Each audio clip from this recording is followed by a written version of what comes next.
West Ham 2, Man United 1. A scoreline, frankly, I can't quite believe after... So I watched this game on a replay, right? Because yesterday, I'm recording this the day after. Yesterday was my 12-year wedding anniversary, right? So I know what you're thinking, lucky girl, right? But we decided to go thematically, funnily enough, from what Gio was talking about yesterday. We went to a Toby Carvery. Had myself a nice Sunday roast while we were getting quite nicely carved open, as Gio was saying, in the first half. And I did what every self-respecting Hammer fan would do on their anniversary, and I had my phone on my table next to me. And I checked my phone for the first 10 minutes, still seeing it 0-0. I thought, oh, I can't. I've got to know a bit more about it. So I looked a bit deeper on the phone, and all I could see on Twitter was West Ham could be 3 or 4 down, and I was like, oh no. And I looked at the stats, and they reflected everything that I was hearing, and I thought, right, that's it, no more. So I turned off my phone, put it down, put it away, and I got on with my day, as is only fair, right? To keep the marriage going. So 2-1 to West Ham is not the score I thought I was gonna see. So first of all, obviously great to see 3 points on the board. I waited a minute, obviously, as I said, to record this video, just to let my thoughts settle a little bit, as last week on the Spurs game, I was maybe a little bit emotional when recording that. So I think it probably pays just to wait a little longer for me on this one. Still, obviously, last week was still a terrible performance. I'm not saying it wasn't, by the way, but I just there were more positives, I think, to take from that than initially I probably felt with my knee-jerk reactions. Okay, so as I said, I watched this one on a replay, and just a little bit later, I got back about 4 o'clock or so. And I don't think we deserved that win. We'll take it, obviously. But I think a draw was probably a fair result on that. But we did play a toothless Man United, really. I'm recording this obviously on the Monday, so I have the benefit of hindsight in that Ten Hag has actually been sacked at the time I record this. But really, I think Man United's problems are deeper than that. I don't know how much that's going to change immediately. Although they do have, Van Nistelrooy as interim, and he certainly knows how to score, and that is definitely what they're lacking. I think it was Pep that said at one point, I think it was about Haaland, I want to say, I can't remember now, which is something like, you can't teach scoring ability. You can use tactics. I'm paraphrasing massively. Or you can use tactics, obviously to get the ball, in the final third. But but everything else is instinct, right? And you can't really teach that. And that's a worry for Man U because, as I say, reflected what my phone was saying when I was having the carvery that, it could have been 3 or 4 in that first half. I felt like we offered nothing back. They were just peppering us, but they just couldn't find the net. I don't know if that's a confidence thing, but they just couldn't do it. Dalot, horrendous. What a miss that was. Obviously it worked out in our favour. I was watching that through my hands. Because I hadn't checked the scoreline when I was watching this replay. So, I was watching it. I was still in it. I made sure to keep keep blind on it. Well, okay, so team selection then, not good. Yeah, I look, I'm not the manager, it's not my job, right? But I think a lot of us wanted Summerville to start since Kudus is out now for a few weeks, yeah? Everyone sees this as being Summerville's time. Really disappointing to not see his name in the starting 11, which was also one of the reasons why I just put my phone down as well, because I was really frustrated already just seeing that starting lineup, let alone what I was starting to see from the stats and whatnot. So, you know, leaving out Summerville was a bad shout, and that which has, I think, been proven, and hopefully that gets rectified as we move forward. Dropping Souček. That seemed like an odd decision to me. He's actually been in really good form, hasn't he? So dropping him made no sense to me as well. Paqueta, I don't know how he got on the field. He's been dire recently. But again, look, if you drop him, who replaces him? Is it Sola? But why? I don't think he's done anything, Sola. Just feels like a waste. It feels like a waste of a loan fee. I mean, for what I've heard, that it would cost us to pay his wages for next season, I wouldn't even entertain the idea. I don't see what he brings to us other than yellow cards that everybody else has mentioned so far. A bit hot-headed, and I think he was just a passenger. So if that's what we're supposed to be replacing Paqueta with in the middle of the field, I mean, granted, he's not a left winger, right? But if that's what we're supposed to be replacing Paqueta with, there might be more to come, but I'm very unconvinced. Fabianski, though, was, I think, a positive choice. I think when I saw that, I was quite pleased. I mean, it was a bit overshadowed, but I was really pleased with that, because I think it sends the right message that your shirt's not safe.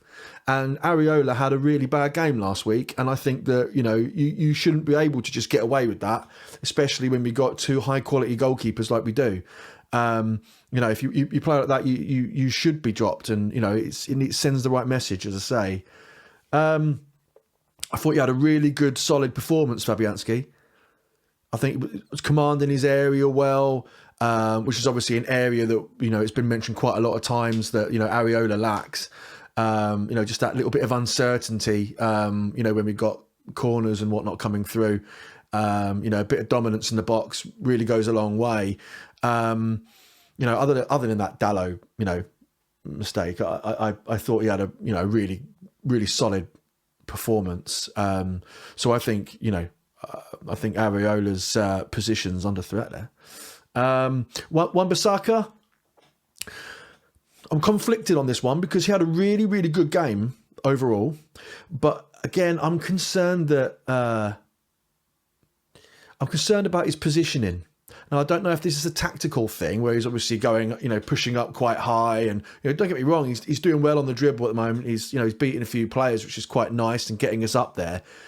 But getting him to track back is really difficult. There's no one covering him, and I feel like, you know, that's where we've been, you know, really vulnerable down that side.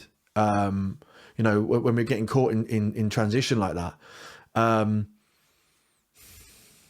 Bowen, I think a bit slower than we'd like to see him. I think had a couple of moments, but he's definitely a confidence player, isn't he? I'm glad he scored the penalty, because that will hopefully get him. Do you remember a couple of seasons ago, and he openly admitted that, you know, with the England situation, that, you know, it knocked his confidence a bit, and he had a bit of a dip, didn't he? And I think, you know, hopefully just get a bit more in him. This penalty can just help him kick on, and you know, get a bit of confidence in there to help us out. I think we're missing that striker still. I think Ings worked well when he came on later in the game. just being a bit of a nuisance, just getting involved. I'm hoping Füllkrug would be a better fit though. Paqueta, I think I've said everything I need to say on Paqueta. I think he's just not working at the moment. I don't have a solution for him. Second half seemed to work well without him, didn't it? Emerson, yeah, really good game. Really good game. I've said before that I think that left side's where we struggle a little bit, and I think it was really solid for us. I think we actually really struggled on that on the right, as I mentioned with Wan-Bissaka there and Garnacho. Souček, I think he had a really solid second half performance.